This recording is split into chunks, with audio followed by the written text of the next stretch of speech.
John, you're done. Submit your resignation by the end of the month. Done, sir? That's right. A useless high school graduate like you is out. The words from Sean, the sales manager at the small company where I work as an administrative clerk, hit hard. Earlier, a meeting was held with the executives, and it was decided that I would be laid off. Why? Me? The reason's simple. You're a high school graduate, an invisible office worker. Plus, you embarrassed me big time on that foreign client projects. I recommended to the execs that you be the first to go. But I have a family. The more I panicked, the more Sean seemed to enjoy himself, laughing smugly. And get your stuff packed up already. As soon as my shift ended, I rushed out of the office. As I walked aimlessly, wondering how to break the news to my family, I heard a voice behind me. Excuse me, are you from that company? Well, yes, I am. When I turned around, a stunning blonde woman with an air of sophistication approached me. Her next words would change my life forever. My name is John Thomas. I'm a 42-year-old administrative clerk at a small business. I live with my wife, Ashley, and our third-grade daughter, Nancy. Sitting at my desk in a corner of the office, typing on my computer, am surrounded by piles of documents. While the sales staff chat amongst themselves, I always feel a bit out of place in their circle. One of my colleagues, Charles, approached me with a grin. Hey, John, still keeping things low-key. Keeping it low-key keeps the peace. Staying unnoticed is the best way. Come on, man. You've got to put yourself out there. By the way, heard you're in charge of organizing the next company party? I sighed quietly at Charles' casual tone. Yeah, Sean asked me to take care of it. Charles made a grimace in response. Sean's always hard on you, you know? He's all talk about focusing on numbers with us in sales, but he doesn't actually do anything. Let's grab drinks and vent about it sometime. A few minutes after Charles went back to his desk, the office door burst open and Sean walked in. All the staff immediately straightened up, pretending to be busy. Sean had joined the company as the sales manager, replacing the previous manager who retired at 60. Apparently, he's the nephew of one of the executives. Sean approached my desk, giving me a cold stare. Hey, John, did you finish that report? Yes, here it is. He took the document I handed him, flipping through it carelessly. Still doing boring work, you know? Well, I guess even a high school graduate can handle something like this. The room fell silent as Sean continued. Whatever. Just make sure you keep supporting the sales department. Stick to the grunt work, all right? I nodded without saying a word. Despite Sean's snide remarks, I honestly believed at the time that if I just kept working hard, my life would remain stable. During lunch break, I was chatting over coffee with my fellow clerks. That's when my colleague, Mark, brought up the topic of layoffs, making the atmosphere tense. Sean's apparently picking people for layoffs. They say it's because of poor sales performance. I heard office staff like us are the first targets.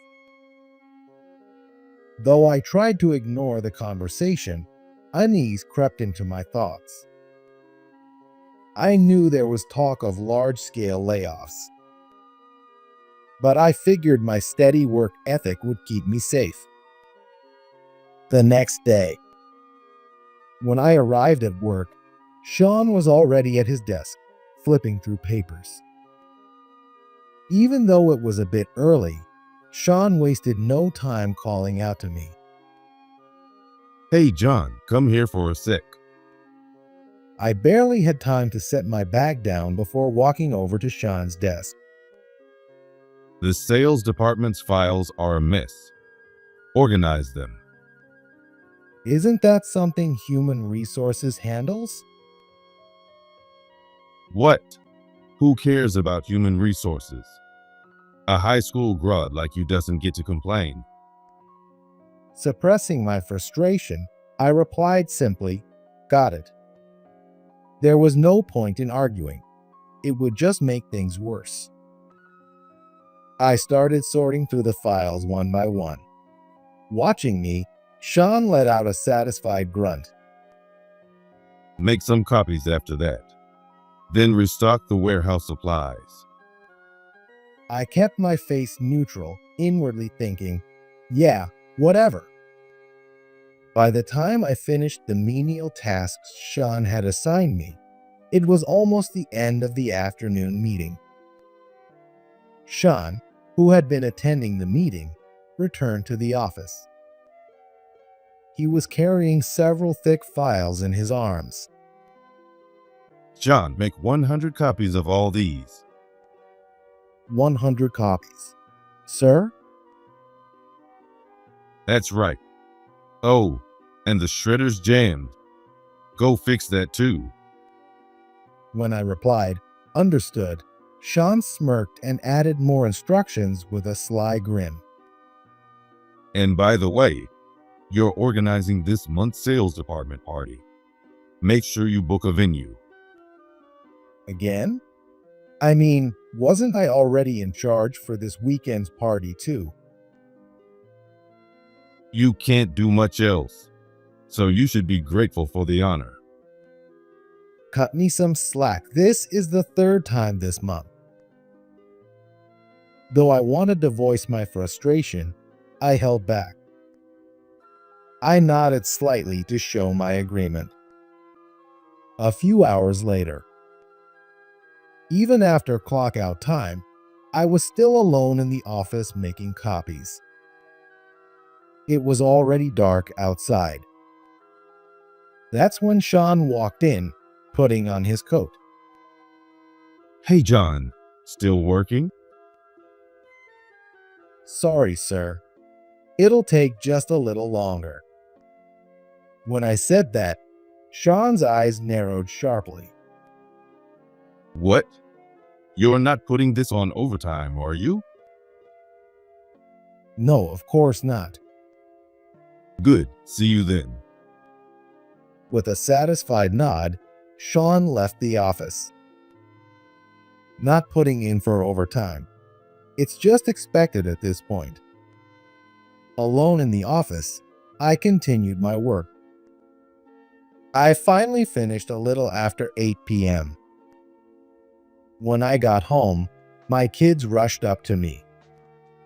Dad, help me with my homework. Hey, stop that.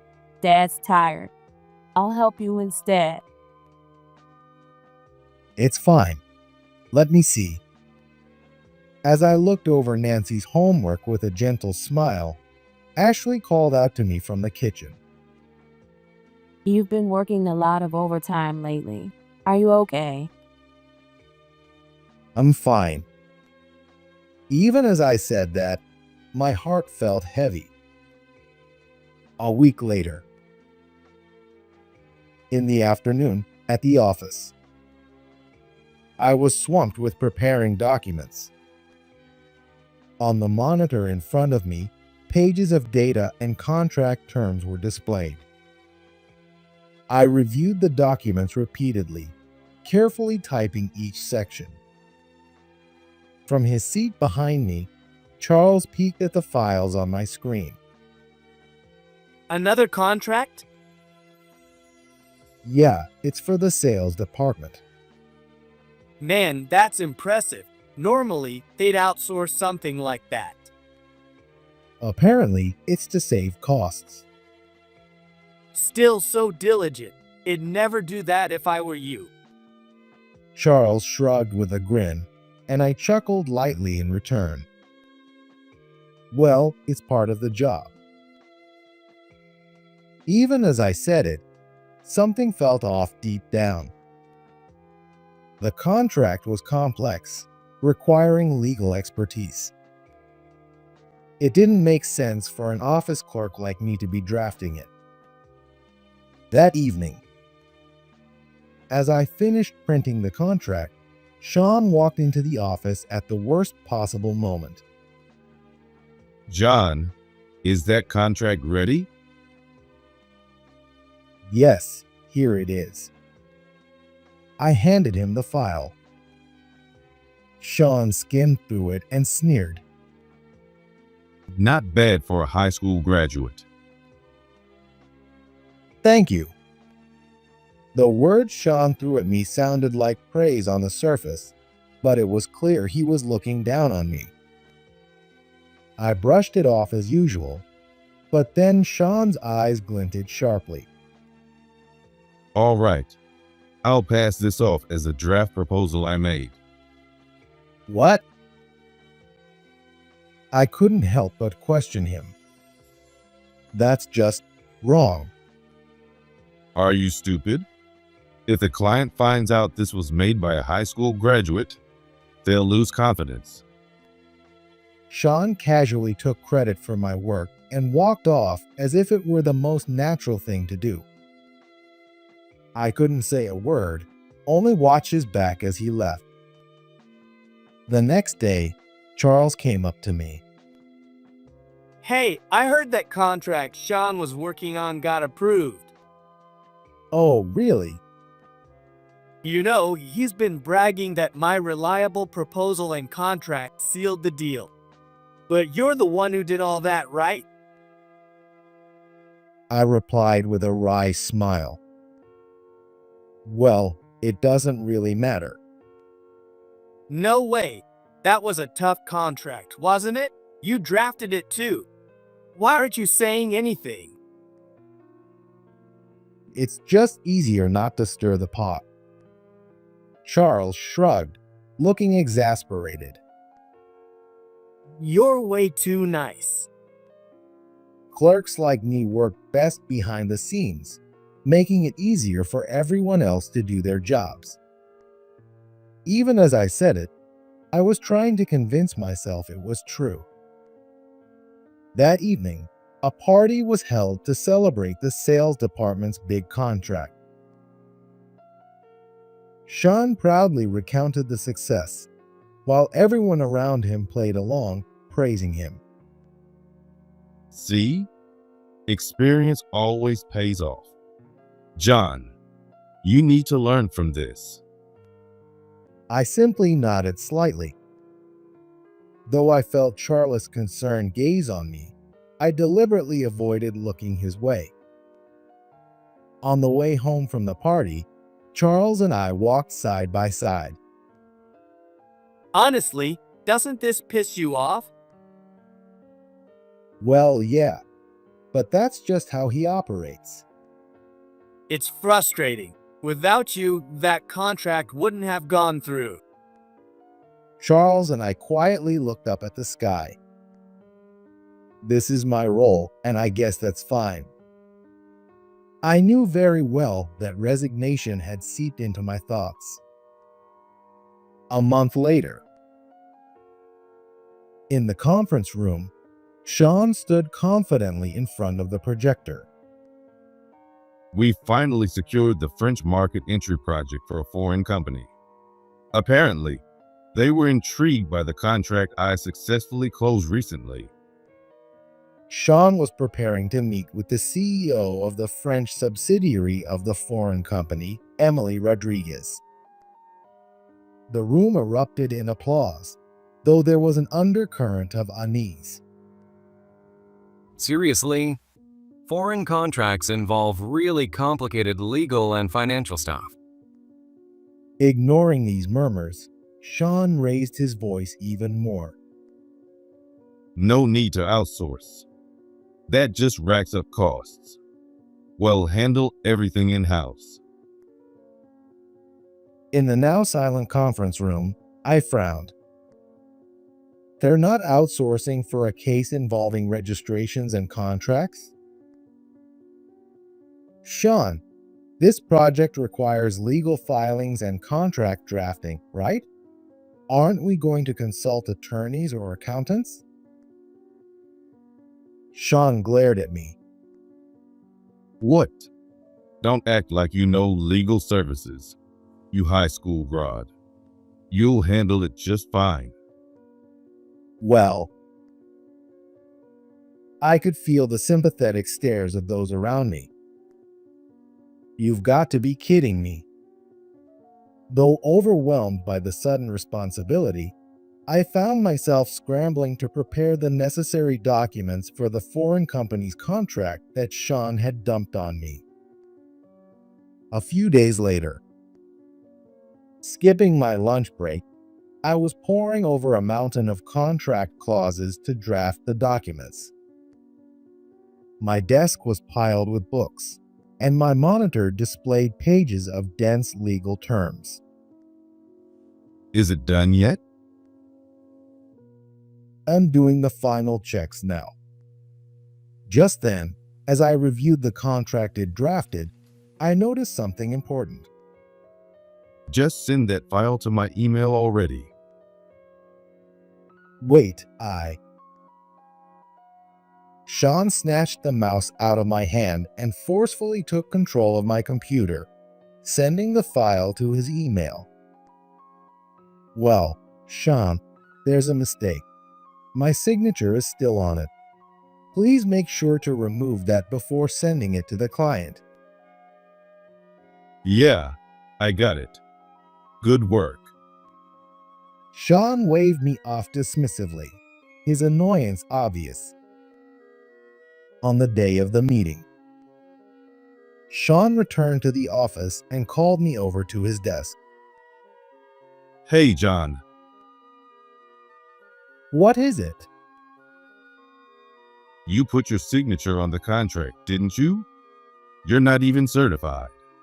I was humiliated out there. I had assumed Sean would have fixed that, but apparently, he didn't even bother to check and submitted it to the client as it was. I'm sorry. You idiot. CEO Rodriguez pointed it out, and I had to cover by saying, it's just a legal draft, but it's already been sent to the client. I could only apologize. As I continued my usual clerical work at my desk, my fingers felt unusually heavy. Maybe it was because the executives were currently in a meeting about layoffs, or maybe it wasn't. I couldn't tell. The clock showed it was past 3 p.m., and the office was filled with tension. Sean emerged from the meeting room and scanned the employees. Hey, John, come with me. I was startled to be called, and Charles, who had been chatting next to me, glanced over. What do you think it's about? More paperwork? I don't know, but I've got a bad feeling about this. I stood up and followed Sean into the hallway, slipping into a small meeting room. It was just the two of us. As the door closed, Sean sat down, crossed his arms, and looked up at me. John, you're done. Submit your resignation by the end of the month. For a moment, I didn't understand. Done, sir? That's right. A useless high school graduate like you is fired. His words weighed heavily in my ears. Why? Me? The reason's simple. You're a high school grad and an invisible clerk. Plus, you humiliated me on that foreign client project. I told the execs you should be the first to go. But I have a family. Sean smirked. So what? Pack your things and get out. I clenched my fists. If this was a decision made in a meeting, then an official notice would follow.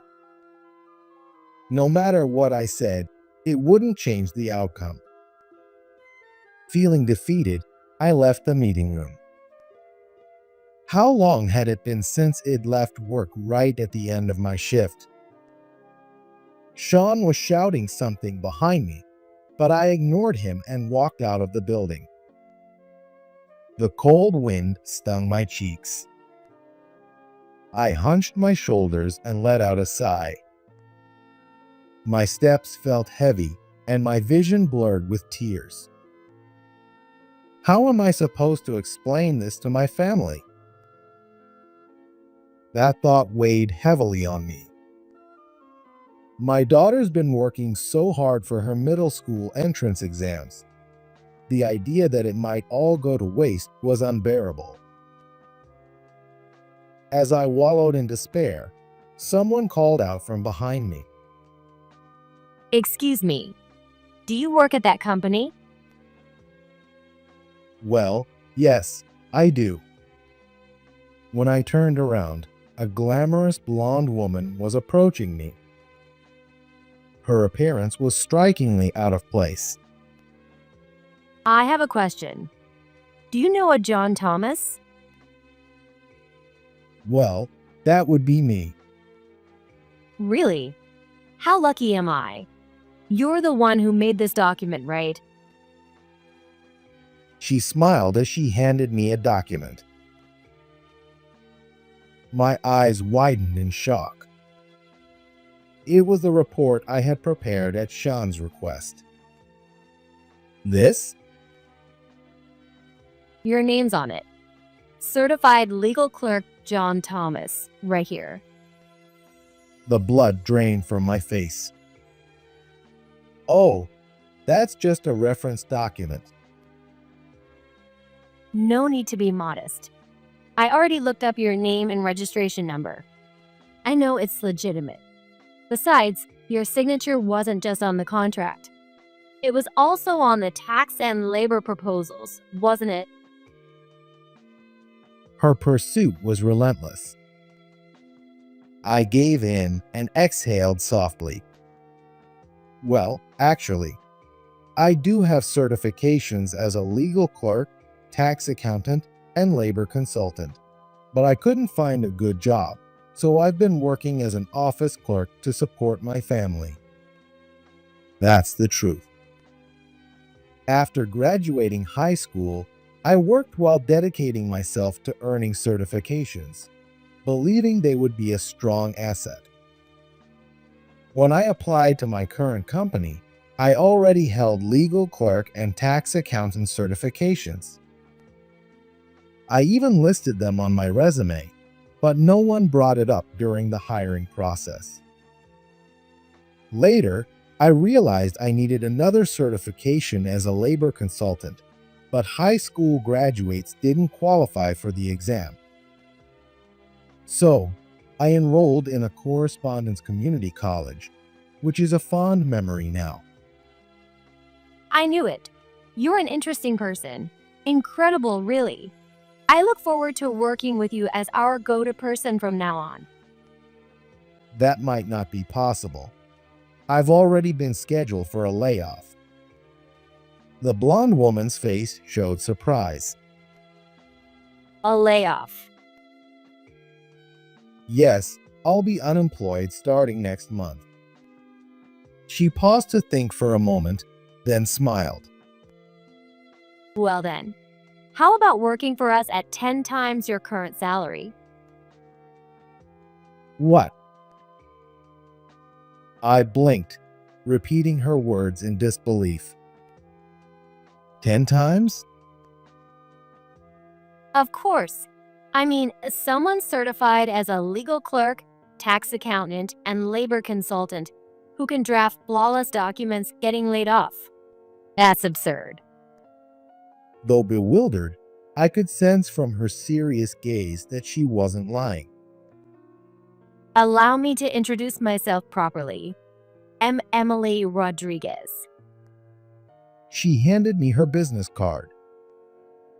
It read, CEO, French Branch Representative, Foreign Enterprise. A CEO? Emily smiled warmly. That's right. I was sent by our headquarters to spearhead our entry into the French market. Apparently, she held an MBA and was also a licensed attorney. She's what you'd call a true top-tier elite. I was speechless. Why would someone like you? I wanted to know about you directly. I was curious if we could recruit such a talented individual. Feeling uneasy, I lowered my gaze. You should put those certifications to good use. Excuse me?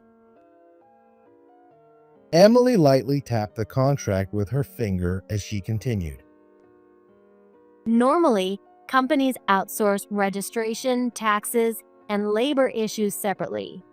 But if we have you, all of that can be handled in-house. I see. Having all 3 certifications at once is practically unheard of. Emily laughed, clearly enjoying herself. Work like this costs hundreds of thousands of dollars annually to outsource, but you could handle it alone. Would pay you the equivalent of 3 employees' salaries. 3 salaries? I couldn't believe my ears at her proposal. The foreign company Emily worked for had only had a small presence in the French market. But they were now planning a major expansion with a large office. However, to operate smoothly in France, they needed to navigate complex legal, tax, and labor processes. Outsourcing these services was expensive, slow, and often lacked the necessary understanding of French regulations. When Emily learned about my qualifications and skills, she immediately decided I was the perfect fit. Someone who could cut costs and increase efficiency dramatically. I'm about to lose my job, and I don't think I can handle such a big responsibility. Hearing my response, Emily looked at me with a serious expression. You're underestimating yourself. That's exactly why I want you to work with us. Let's continue this conversation somewhere more comfortable. With a confident turn, Emily started walking, and I hurried to follow her. She entered a nearby cafe. Sitting in front of a coffee, I felt tense. Expanding into the French market comes with complex labor and tax challenges. Outsourcing to external experts takes time and is outrageously expensive. That's true. Many foreign companies don't have a deep understanding of the French market. That's exactly why they need someone who knows French business practices and has hands-on experience. Her explanation made perfect sense. Emily took a breath and looked me straight in the eye. You're not just someone with certifications. You've actually drafted contracts and even prepared tax proposals. That's proof of real-world experience, not just textbook knowledge. But I didn't think what I did was that impressive. Emily smiled. The fact that you think it's ordinary makes it even more impressive. Please, take some time to think about it, okay? After returning home, I shared the conversation with Ashley. A tenfold salary increase? Is that even possible? It's a foreign company, but but still it feels unreal. Even as I said that, my decision was already made. The next day, I handed my resignation letter to Sean. The moment he saw it, he grinned smugly. Well, well. I'm thrilled you made up your mind so quickly after yesterday. Makes this layoff process much smoother. I didn't say anything. Charles cried, but even that didn't shake my resolve. And so, at the end of the month, I left the workplace where I had spent so many years. The following month, I found myself at the French branch office where Emily was the CEO. The office was sleek and modern, with large windows offering a panoramic view of the city. Feeling a bit nervous, I waited for Emily in the conference room. A moment later, Emily entered. Thanks for waiting, John. With an elegant gesture, she took a seat and smiled warmly. Today's the day we finalize your contract. Let's make it official. You can count on me. As Emily placed the contract on the table, the conference room door opened. In walked the executives from my former company, along with Sean. Sean wore his usual smug expression, but the moment he saw me, his face twisted in shock. What? Sean's eyes widened. He seemed unable to comprehend why I was sitting right in front of him. John, why are you here? Oh, you didn't know? John is now our legal and tax affairs specialist. Sean's expression froze. Legal and tax? That's right. And not just that. Emily added, pausing briefly to scan the room of executives. John holds certifications as a legal clerk, tax accountant, and labor consultant. Surely you all knew that. The room fell silent. One of the executives finally broke the silence with an astonished voice. What? He holds all three of those challenging certifications? Sean, eyes wide, was at a loss for words. Emily tapped the contract lightly with her pen. Come on now, let's not feign ignorance in a professional setting. John was drafting our contracts while working at your company, wasn't he? Contracts. Well, Sean was claiming he drafted them himself, so perhaps the executives didn't know. Sean's face briefly turned pale, but he quickly tried to cover it up. No. Well, it was a team effort. I just compiled everything. Emily calmly pulled out a document and showed it to the executives. This is the contract in question. As you can see, it's signed by certified legal clerk John Thomas at the bottom. Didn't anyone bother to verify this? The executives peered at the document, spotting the signature, and exchanged shocked glances. Sean, what's going on here? John's name is clearly written on this. Sean's voice wavered with panic. That's a mistake, I swear. Emily, though smiling, shot Sean a cold glare. Calling it a mistake seems a bit too convenient, don't you think? David, one of the executives, stepped forward with a stern expression and confronted Sean. Sean, you said you created it yourself, didn't you? And you treated someone with certifications as a legal clerk, tax accountant, and labor consultant as just an office worker? Sean broke into a cold sweat, his gaze darting around the room. I didn't know. I had no idea John had such certifications. Well, I never mentioned it, I said with a wry smile. That being said, we've decided to entrust John with all our legal, tax, and labor operations for our entry into the French market. There's no one more reliable for this task. Honestly, we're thankful you let him go. Sean slumped back into his chair and muttered weakly. Why? How could a high school graduate clerk? Hearing Sean's words, Emily turned her gaze to him. Perhaps you should stop judging people's worth based on their education level. She declared this with confidence.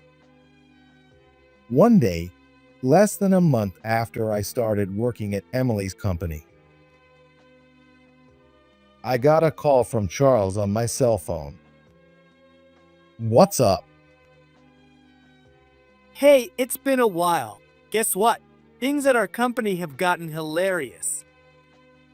What do you mean? Charles told me that the moment I left, multiple clients began reevaluating their contracts.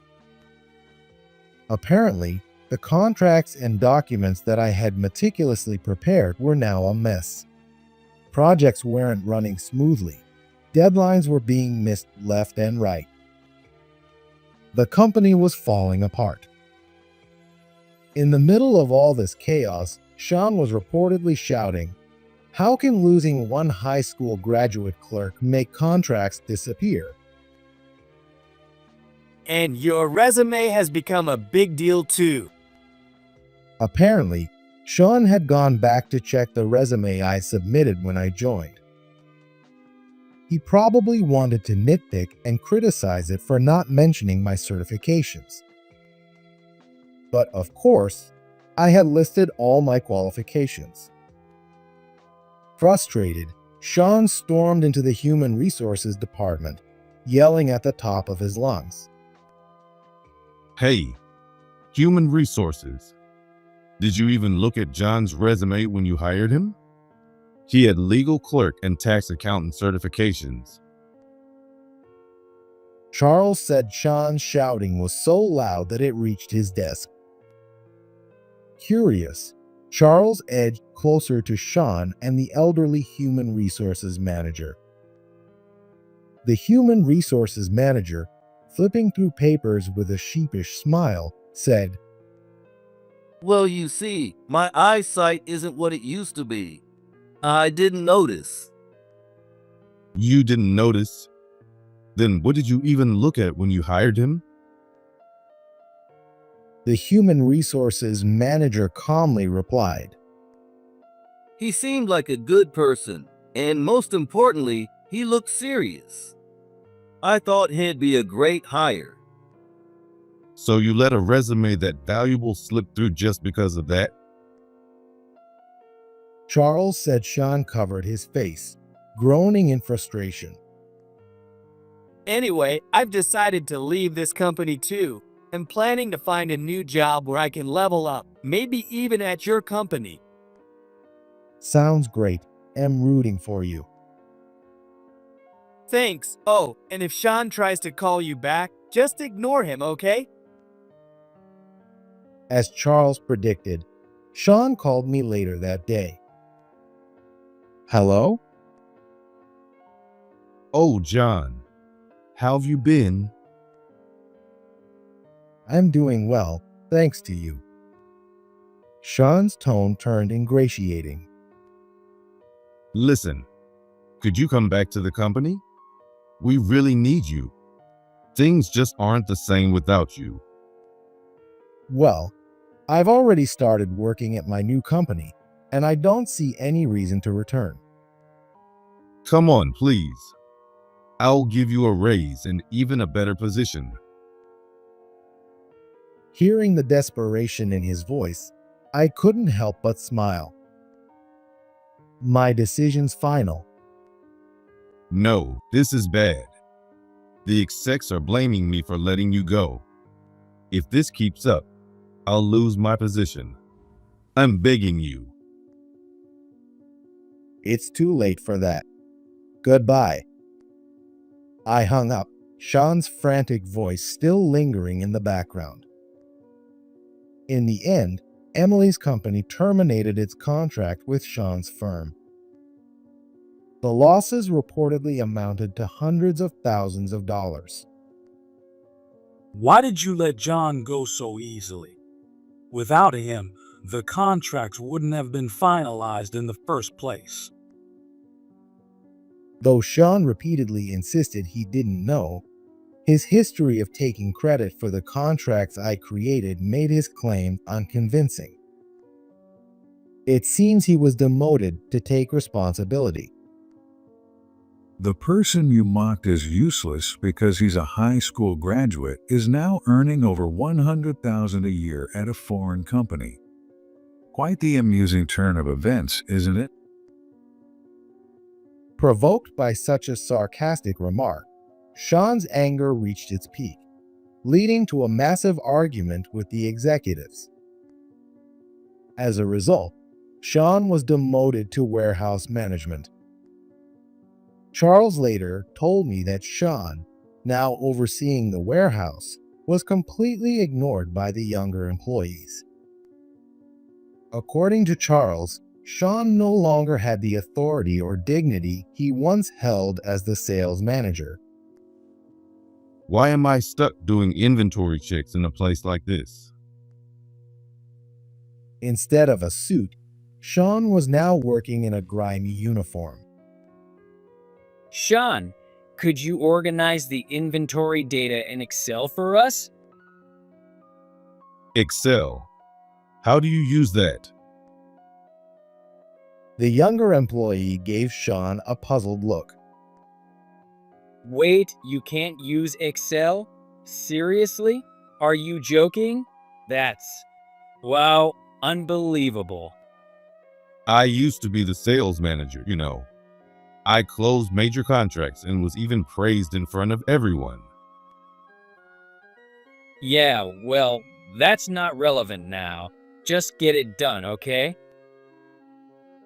Charles said he witnessed this exchange when he stopped by the warehouse one day. The guy who used to call you a useless high school grad is now being mocked as an incompetent manager himself. Charles lamented that since he was planning to switch jobs soon, he wouldn't be able to use Sean's downfall as entertainment over drinks anymore. On the upper floor of an office building, I was in a glass-walled conference room, presenting materials to the executives of the foreign company.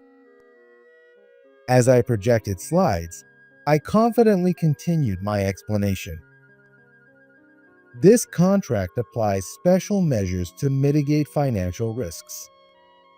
The executives nodded, taking notes on their tablets.